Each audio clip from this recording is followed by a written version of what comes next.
We love to watch the finish line. When we see someone break the tape, sign the massive deal, or hold up the trophy, our brains immediately look for an easy explanation. We credit rare talent or a lucky break for the achievement. This creates the illusion of the event. We view success as an instantaneous destination, a single moment where everything changes, rather than an exhausting, continuous process of construction. This illusion obscures the actual mechanics of greatness. It hides the years spent in the dark, wrestling with failure, and makes the actual work required to get there invisible. Public recognition ignores the thousands of days, with no applause, no financial support, and complete societal indifference. It skips past the lonely desks and the empty gyms where the foundation was actually laid. Obsessing over the final result is an analytical failure. It turns success into an exclusive lottery, discouraging anyone who hasn't already arrived from starting the system that would actually take them there. Real progress happens in the void.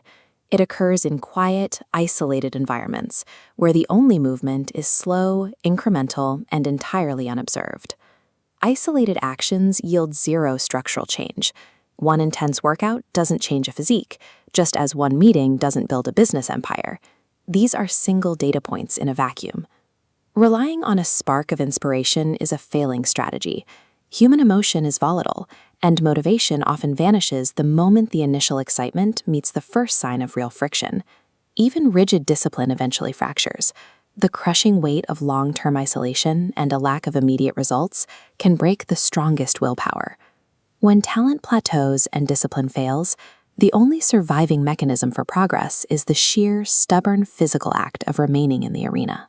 High-level attendance requires the active choice to return to the work immediately after a failure, or even after a day of zero progress. It is the refusal to let the chain break. This chart compares two trajectories over 1,000 days. We see a volatile line with extreme peaks representing talent, and a steady, exponentially curving line representing consistency. While the talent line spikes and stalls, the consistency line eventually dominates the entire axis. That growth is driven by daily micro-leverage. Each consecutive day of attendance builds a tiny structural advantage, making the execution of the next day marginally easier to manage.